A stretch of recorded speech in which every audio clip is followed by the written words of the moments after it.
దేవునికి స్తోత్రములు కలుగునుగాక. హల్లెలూయా. ఈరోజు మనము దేవుని వాక్య ధ్యానముగా మార్కు సువార్త 10వ అధ్యాయము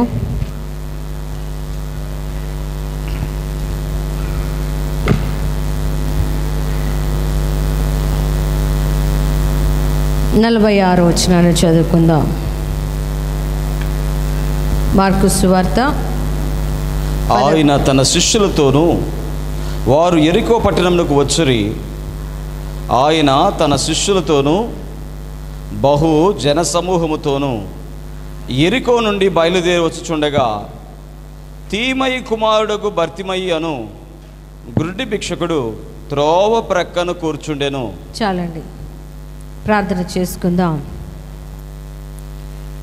సర్వశక్తిమంతుడైన దేవా, కృపను చూపించే తండ్రివి, సర్వాధికారివి, ఈ దినము తీమయిని గురించి మేము ధ్యానము చేసుకుంటుండగా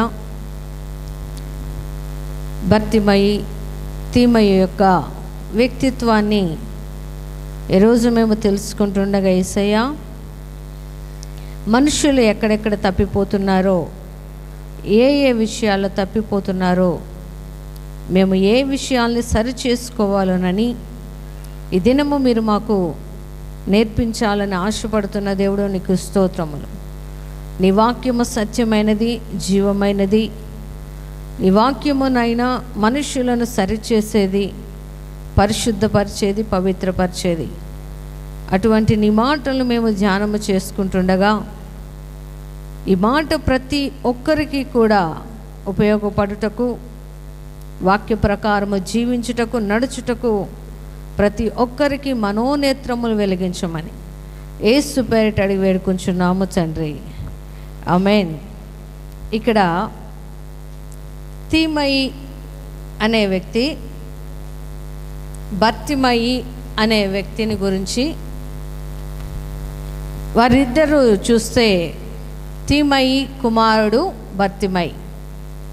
తీమయి అనగా అర్థం ఏమిటంటే గనుడు అనే అర్థం. అయితే ఇతడు గురించి గనుడు అని ఎందుకు చెప్తున్నారు అని మనం చూసుకున్నప్పుడు మనం అనుకుంటాము, ఆయన గనుడైతే కొడుకు ఎందుకు భిక్షగాడయ్యాడు, కొడుకు ఎందుకు అడుక్కునే పరిస్థితి వచ్చింది అని. గనుడు అని చెప్పబడిన ఇతను చూసిన వెంటనే మనకు వచ్చే అనుమానాలు అలా ఉంటాయి. కానీ ఇక్కడ తీమయిని గురించి వ్రాయబడి ఉంది, గనుడు అనగా మంచి వ్యక్తిత్వము కలిగిన వ్యక్తి అని అర్థము. హల్లెలూయా. చాలామంది డబ్బు ఉంటేనే గనులు అనుకుంటారు. కాదండి, మంచి ప్రవర్తన ఉన్నా, మంచి వ్యక్తిత్వం ఉన్నా కూడా వాళ్ళు గనులే. ఎందుకంటే తీమయి ఎలాంటి వాడో అతని కుమారుడు కూడా అటువంటి క్రియలు జరిగించినప్పుడు ఆ తండ్రి యొక్క పెంపకములో ఈ బర్తిమయి ఎలా పెరిగాడు అన్నదే ఈరోజు మనము తెలుసుకోబోయే వాక్యము.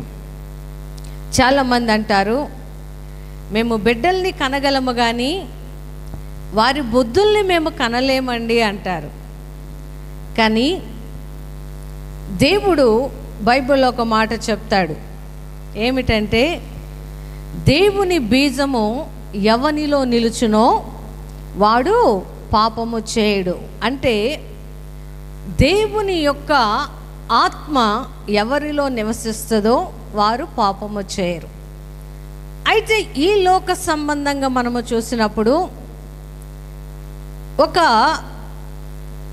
బిడ్డ ఈ భూమి మీదకి రావాలి అంటే తండ్రి తన బీజాన్ని ఇచ్చినప్పుడు ఆ బిడ్డ పిండముగా రూపింపబడి తండ్రి యొక్క గుణగణాలు ఆ బిడ్డ పునికి పుచ్చుకొనే పుడతాడు.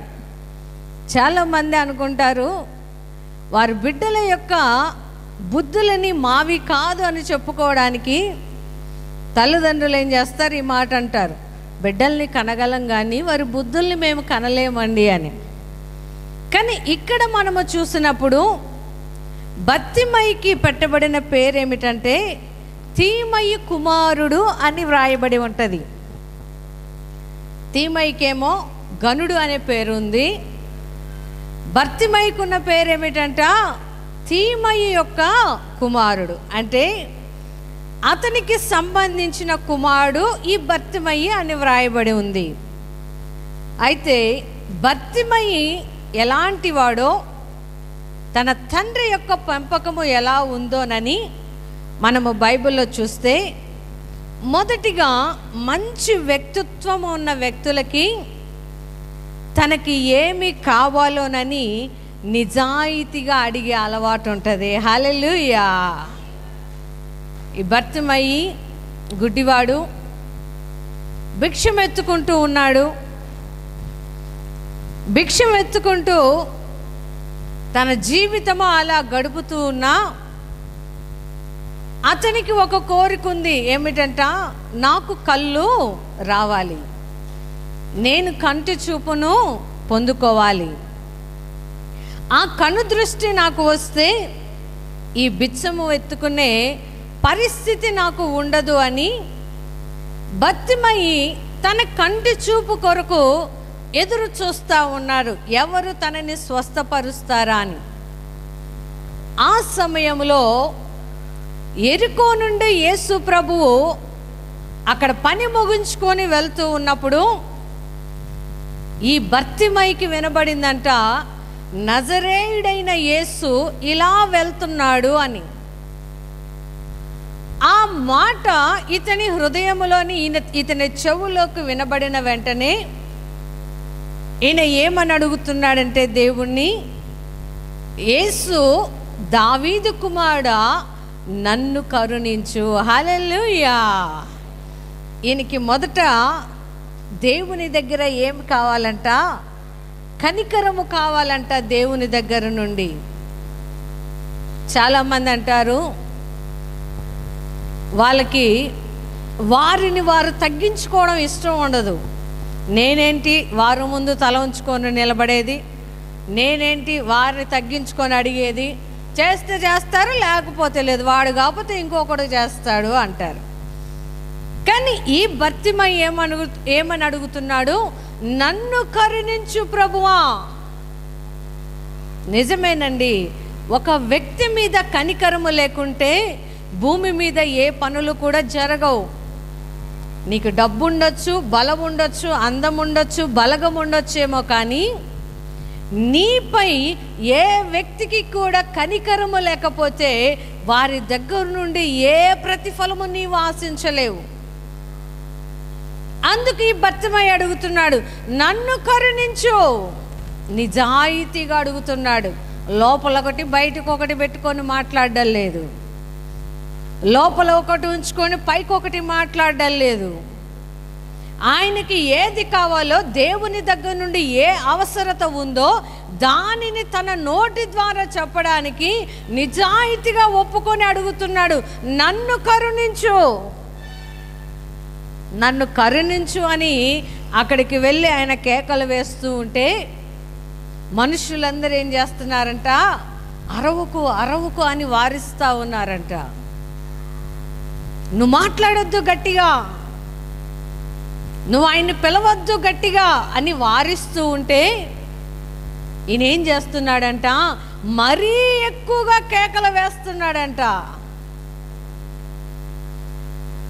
ఈరోజు మనుషులకి దేవుని యొక్క కనికరము లేకుండానే అనేకమైన వారి జీవితాల్లో దేవుని దగ్గర నుండి ఆశీర్వాదాలు పొందుకోలేకపోతున్నారు. ఎందుకు పొందుకోలేకపోతున్నాడంటే పాపం అనే బీజము వారిలో ఉన్నప్పుడు దేవుని దగ్గర నుండి కనికరము కావాలని కోరుకోరు. దేవుడు చేయకపోతే ఎవడు చేస్తాడు? ఆయన పంపిస్తేనే కదా నేను ఈ భూమి మీదకి వచ్చింది, ఆయన ఎందుకు పెట్టాడో నాకు ఈ కష్టం, ఆయన ఎందుకు నాకు ఈ శ్రమను అనుమతించాడు అని తిరుగుబాటు చేయడం లేదు. కానీ దేవుని దగ్గర నుండి కనికరము ద్వారా అద్భుతము పొందుకోవాలనుకుంటున్నాడు బర్తిమయి. ఆ బర్తిమైకి అటువంటి మనస్సు రావాలి అంటే తండ్రి కూడా అటువంటి వాడయ్యే ఉండాలి. హల్లెలూయా. ఎందుకంటే బిడ్డలు ఎక్కువగా తండ్రిని చూసే నేర్చుకుంటారు. మగపిల్లలైతే ఇంకా ఎక్కువ. తండ్రి ఎలా చేస్తున్నాడో, తండ్రి ఎలా మాట్లాడుతున్నాడో, తండ్రి ఎక్కడెక్కడ ఎలా ప్రవర్తిస్తున్నాడో, ఏమేమి మాట్లాడుతున్నాడోనని కుమారులు ఏం చేస్తుంటారు, తండ్రిని ఫాలో అవుతుంటారు. కొంతమంది పిల్లలు చూసారండి, వాట్సాప్లో పెట్టుకుంటుంటారు, my dad is my hero. ఎవరంట? వాళ్ళ డాడీ ఆయనకి హీరో అంట. అంటే ఆ బిడ్డ తన తండ్రిని ఫాలో అవుతున్నాడు. ఈ తీమయ్య ఆయనకి దగ్గర డబ్బులు లేదు, ఆస్తులు లేవు, అంతస్తులు లేవు, కానీ ఈయనకి మనుష్యుల ద్వారా పెట్టబడిన పేరేమిటంట? ఘనమైన వ్యక్తి, మంచివాడు, సాత్వికుడు, దేవుని యందల భయభక్తులు కలిగిన వాడు అని ఆ వ్యక్తిని ఘనమైన వాడుగా భావిస్తూ ఉన్నప్పుడు, అతని పెంపకములో పెరిగిన కుమారుడు కూడా దేవుని దగ్గర మనుషులు వారిస్తూ ఉన్నా కూడా నిజాయితీగా అడిగే తత్వము ఈ బర్తిమైకి ఉంది. చాలామంది దేవుని సన్నిధికి వస్తే దేవుని ఏమి అడగాలో తెలియదు, దేవుని దగ్గర నుండి ఎలా ఆశీర్వాదము పొందుకోవాలో తెలియదు. వచ్చి మౌనంగా నుంచొని అంటారు, ఆయనకి తెలియదా నా బాధ, ఆయన నన్ను చూడడం లేదా, ఆయనకి నా మీద ప్రేమ లేదా, ఆయనకి నా మీద కనికరము లేదా అని దేవునిపై ఎదురాడుతూ ఉంటారు. కానీ నీ జీవితంలో నీకు ఏమి కావాలనని సూటిగా అడిగి దేవుని దగ్గర నుండి ఆశీర్వాదము పొందుకోలేని వాళ్ళు చాలామంది ఉన్నారు. అందుకని బిడ్డలని పెంచేటప్పుడు ప్రతి తండ్రి కూడా చాలా జాగ్రత్తగా ఉండాలి. ఎందుకంటే వారిని అనుసరిస్తూ ఉంటారు కాబట్టి వారు ఎటు వెళ్తున్నారు, ఏమి చేస్తున్నారని చక్కగా గమనిస్తూ ఉంటారు. ఈ భర్తమయ్యి అడుక్కునే వ్యక్తి అయినా, గుడ్డివాడే అయినా, ఎవరి దగ్గర కనికరము దొరుకుతుందోనని బాగా తెలుసుకున్న వ్యక్తి.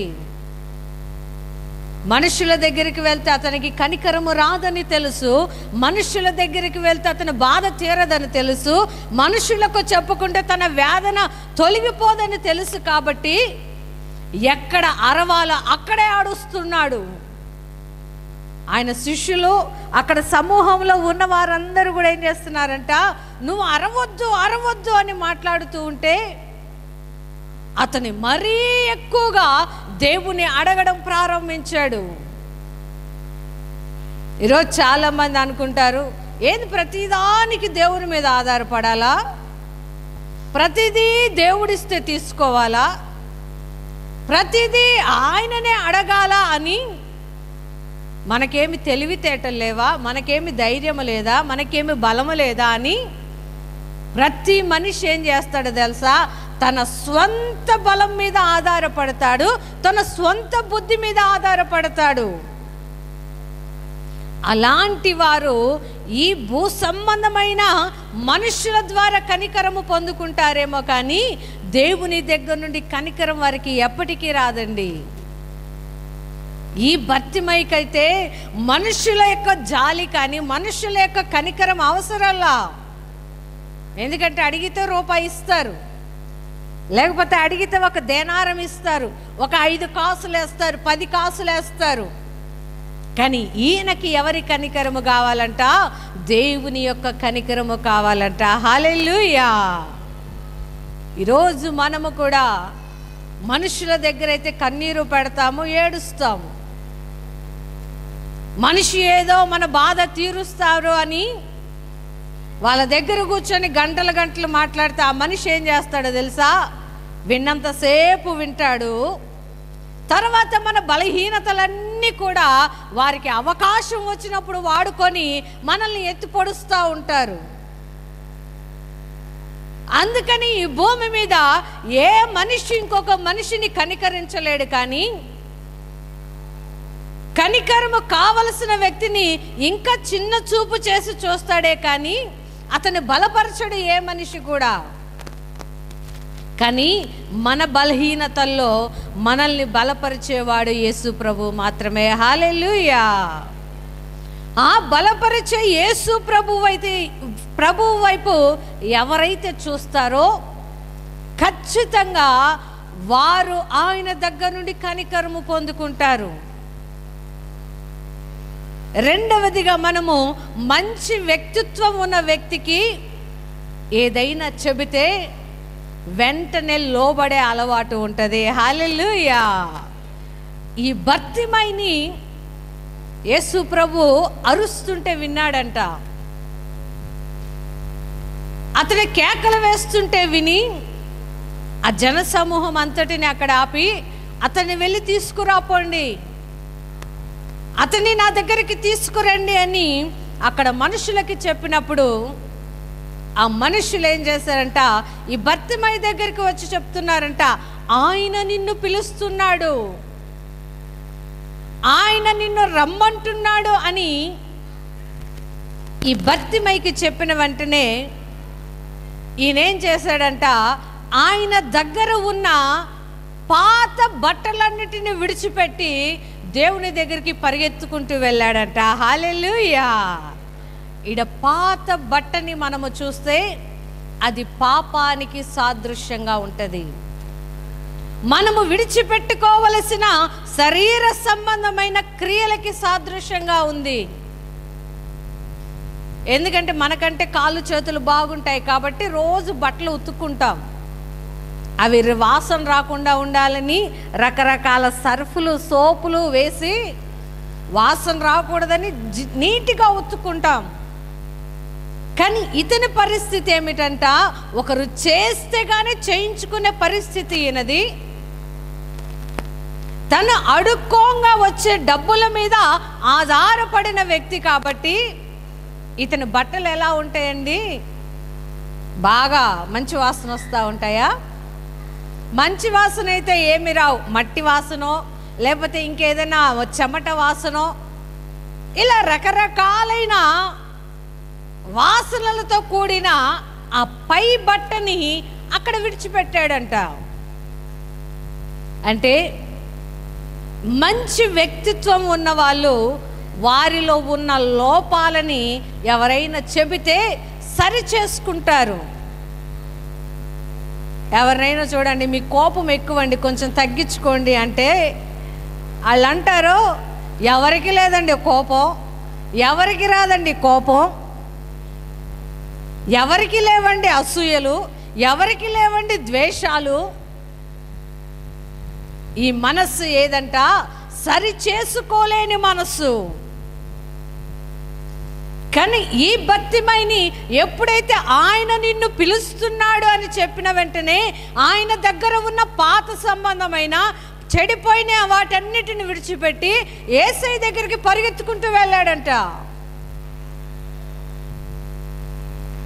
పుట్టినమ్మటే ఏ మనిషి కూడా మంచివాడని బిరుదు రాదు, కానీ వారు చేస్తున్న పనులను బట్టి, వారు అనుసరిస్తున్న క్రియలను బట్టి వారు మంచివారో చెడ్డవారో ఎదుగుతున్నప్పుడు తెలుస్తుంది.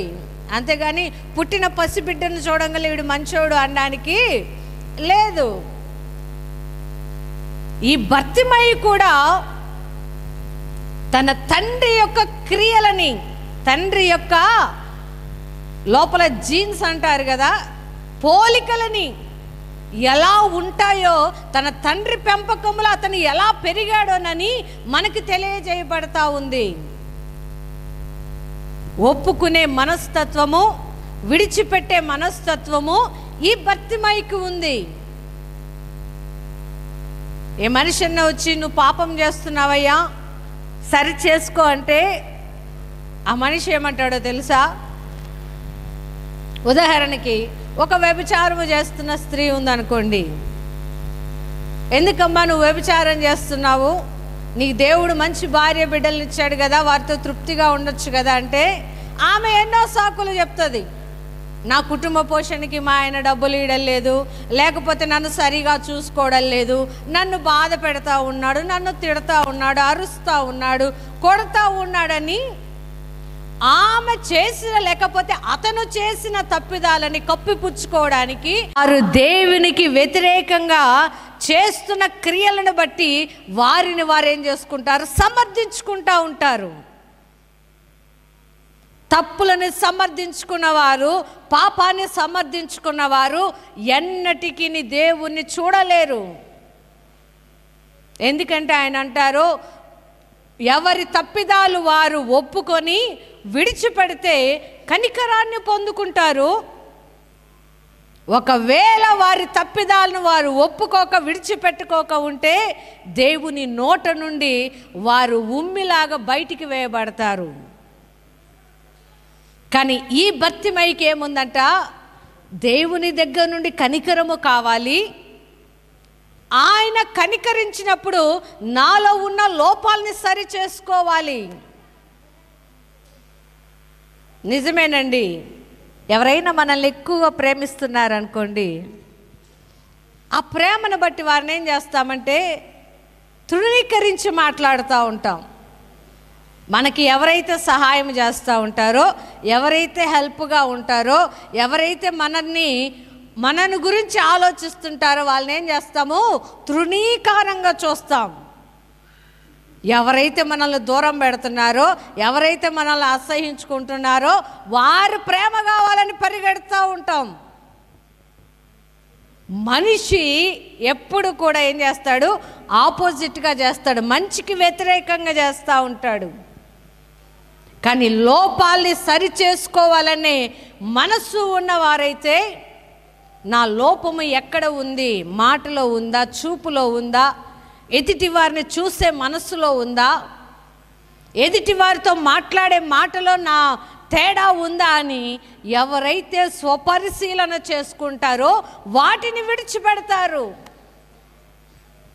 ఈ భర్తిమయి తన దగ్గర ఉన్న పాత బట్టను విడిచిపెట్టి యేసు ప్రభు ముందు నుంచుంటే యేసు ప్రభు అంటున్నాడు, ఎందుకు నువ్వు అలా అరుస్తున్నావు? నీకు ఏమి కావాలని నువ్వు కోరుకుంటున్నావు అంటే, భర్తిమయి తను తీసుకున్న నిర్ణయానికి కట్టుబడి ఉన్నాడు. హల్లెలూయా. మంచి వ్యక్తిత్వం ఉన్నవాళ్ళు ఒక నిర్ణయము తీసుకున్నారు అంటే ఆ నిర్ణయము ఎలాంటిదైనా, ఎటువంటి పరిస్థితులు వచ్చినా ఆ నిర్ణయానికి కట్టుబడి ఉంటారు. ఎందుకంటే యేసు ప్రభు పిలిచాడు అనిన వెంటనే ఇతనికి ఉన్న కోరికల్లో ఎలాంటి మార్పు రాలా.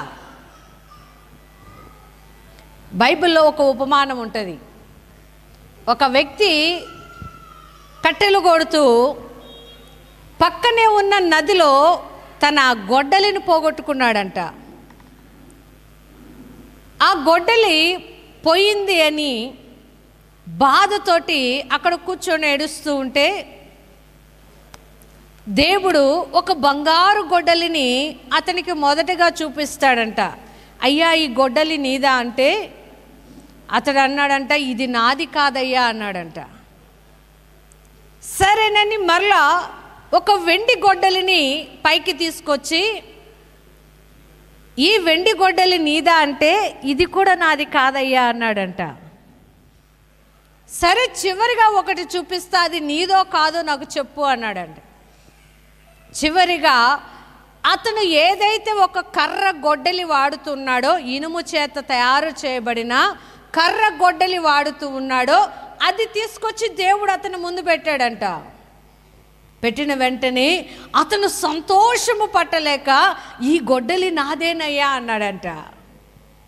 అప్పుడు దేవుడు ఏం చేశాడంట, ఇతనికి కలిగిన నిజాయితీని బట్టి ఇతనివికి కానీ కూడా ఇతనికి నేను ఇస్తున్నానని ఆ బంగారు వెండి ఆ రెండు గొడ్డల్ని కూడా అతనికి ఇచ్చి పంపించేశాడంట. అయితే ఆ ఊర్లో ఇంకొక వ్యక్తి ఉన్నాడంట. అతను ఇదంతా చూస్తూ అడిగాడంట, ఏంటి ఇది? నీకు ఈ బంగారు గొడ్డలి వెండి గొడ్డలి ఎక్కడి నుండి వచ్చింది అంటే తనకి జరిగిన అనుభవం అంతా చెప్పుకున్నాడంట. చెప్పుకుని ఇంకా ఈ విన్న అతను ఏం చేశాడంట, ఆ ఏరు దగ్గర కూర్చొని ఆ గొడ్డలిని కావాలని దానిలో పడేసి ఆ నది ఒడ్డున కూర్చొని ఏడుస్తూ ఉన్నాడంట. ఏడుస్తూ ఉంటే దేవుడు వచ్చి అడుగుతాడంట, ఏమైందయ్యా అంటే, ఇలా నా గొడ్డలి ఈ నదిలో పోగొట్టుకున్నానయ్యా. సరే అని మొదటి వ్యక్తికి ఎలా అయితే చూపించాడో అలా దేవుడు ఏం చేశాడంట, రివర్స్ చూపించాడంట. ఎలా చూపించాడు, తను ఏ గొడ్డలైతే మొదటిగా పోగొట్టుకున్నాడో ఆ గొడ్డలిని తీసుకొచ్చి ఇది నీదేనా అని అడిగాడంట. అంటే ఆ వ్యక్తి అన్నాడంటే, ఇది నాది కాదయ్యా. సరే మరలా వెళ్ళి దేవుడు వెండి గొడ్డలను తీసుకొచ్చి ఇది నీదా అంటే, అబ్బాయి ఇది కూడా నాది కాదయ్యా అన్నాడంట. మరలా తిరిగి ఏం చేశాడంటే బంగారు గొడ్డల్ని బయటికి తీసుకొచ్చి ఇది నీదా అంటే, ఇదేనయ్యా నాది అంటున్నాడంట. అంటే మనిషికి నిజాయితీ లేనప్పుడు, మనిషిలో దురాశ ఉన్నప్పుడు, దేవుని దగ్గరికి వెళ్ళినప్పుడు తన అక్రత ఏదో మరిచిపోయి రకరకాలుగా మనుషులు ఏం చేస్తుంటారు, కోరికల చిట్టా విప్పుతూ ఉంటారు. తన అవసరాన్ని బట్టి దేవుని అడగడం కాదండి.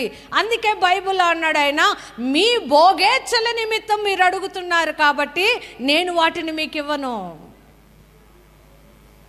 నిజాయితీ కలిగిన వ్యక్తి, మంచి వ్యక్తిత్వం ఉన్న వ్యక్తి తన జీవితానికి ఏది కావాలో అదే దేవుణ్ణి అడుగుతాడు.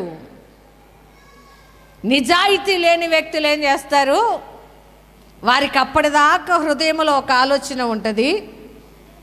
దేవుడు దర్శించినప్పుడు ఆలోచనలన్నీ మారిపోతుంటాయి. ఇంకా కనబడిన కోరికలు, గుర్తులేని కోరికలు గుర్తు తెచ్చుకొని మరి అడుగుతూ ఉంటారు.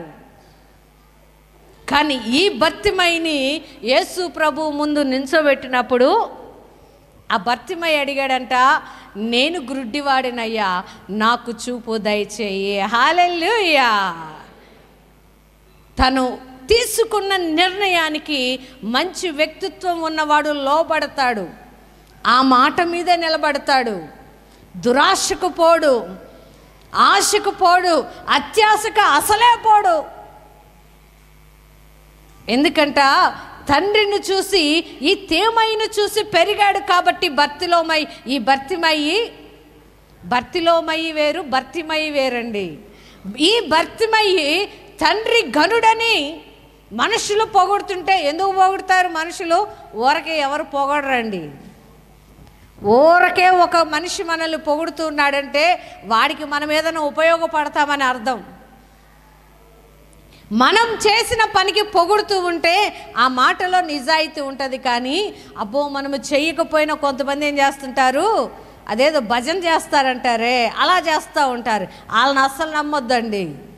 వాళ్ళ అవసరాలు తీరైపోయిన తర్వాత మరలా మనల్ని తిడతారు, మనల్ని నిందిస్తారు. మంచి వ్యక్తిత్వం లేని వారు అవసరానికి ఒక మాట, అవసరం తీరిన తర్వాత ఒక మాట మాట్లాడితే, ఈ భర్తిమయ్య అంటున్నాడు, నాకు నీవు కంటి చూపు నీవు, నేను భిక్షమెత్తుకునేవాడిని. కంటి చూపిస్తే భిక్షమెత్తుకునే పని అతనికి ఉండదు. ఒకరి దగ్గర చెయ్యి చాచి అడుక్కునే స్థితి ఉండదు, ఒకరిని బతిమాలుకునే స్థితి ఉండదు. కాబట్టి నాకు కంటి చూపు నువ్వివ్వు అని అడిగిన తర్వాత యేసు ప్రభు అన్నాడు, నీ విశ్వాసమును బట్టి నీకు కంటి చూపు వచ్చునుగాక. హల్లెలూయా అని చెప్పి ఈయన నడుచుకుంటూ దారిలో ఉండగానే ఈయనకి దేవుడు చూపును అనుగ్రహించాడు. అంటే అడిగి యేసు ప్రభు చెప్పిన తర్వాత తిరిగి వెళ్ళిపోతుండగా దారిలో ఈయనకి స్వస్థత జరిగిందంట. ఇంటి దాకా కూడా పోనవసరం లేదండి. నిజాయితీ కలిగి మనం అడిగితే మనం ఎక్కడ నిలవబడ్డామో అక్కడే దేవుడు స్వస్థతను పొందుకుంటాం, దేవుడి దగ్గర ఆశీర్వాదము పొందుకుంటాం. దేవుని యొక్క కనికరము మన మీద ఉన్నప్పుడు ఆ సమయంలోనే మనం ఆశీర్వదింపబడతాము, విడుదలను పొందుకుంటాము. అంతేకాని దేవుళ్ళో లోపాలు ఎతుకుతా, దేవుడు న్యాయము కాదు, దేవుడు అలా చేయొచ్చా ఇలా చేయొచ్చా అని దేవునికి మనము నేర్పిస్తూ ఉంటే ఆ మనుషులకి దేవుని దగ్గర నుండి ఎప్పుడు కూడా కనికరము రాదండి. కనికరము రానప్పుడు మనము దేవుని దగ్గర నుండి ఆశీర్వదింపబడలేము, దేవుని దగ్గర నుండి స్వస్థతను పొందుకోలేము. ఈ బర్తిమయికి ఉన్న మంచి అలవాటును బట్టి దేవుని దగ్గర నుండి మొదటిగా కనికరింపబడ్డాడు. దేవుడు అతన్ని పిలిచాడు అని వినబడిన తర్వాత తనలో ఉన్న లోపాలని పాపాలని విడిచిపెట్టుకొని దేవుని దగ్గరికి వెళ్ళినప్పుడు నిజాయితీగా తన హృదయంలో ఏది కావాలో దాన్ని దేవుని ముందు పెట్టినప్పుడు ఆయన అతని మనవిని ఆలకించి అంగీకరించి అతన్ని బాగు చేశాడు. హల్లెలూయా. కాబట్టి ఈ దినము మనము ప్రార్థన చేస్తే మన బిడ్డలు ప్రార్థన చేస్తారు, మనము సినిమాలు చూస్తే మన బిడ్డలు సినిమాలు చూస్తారు, మనము ఇంకొక పని చేస్తే వాళ్ళు కూడా అదే పని చేస్తారు. ఎందుకంట వారు వారి తండ్రిని ఫాలో అవుతున్నారు. కాబట్టి ఈ గనుడైన తీమైని తన కుమారుడు చూస్తూ పెరిగాడు కాబట్టి తండ్రిలోని గుణగణాలని పరిశీలిస్తూ తండ్రిలాగా ఉంటూ దేవుని దగ్గర నుండి కనికరము పొందుకున్నాడు. ఈ దినము మనము కూడా బిడ్డలకి మాదిరి అయిన తల్లిదండ్రులుగా వారిని దేవుని వైపు చూపించే వారిమిగా ఉంటూ దేవుని కృపను కూడా మనము పొందుకునే వారిమిగా ఉందాము. హల్లెలూయా. అట్టి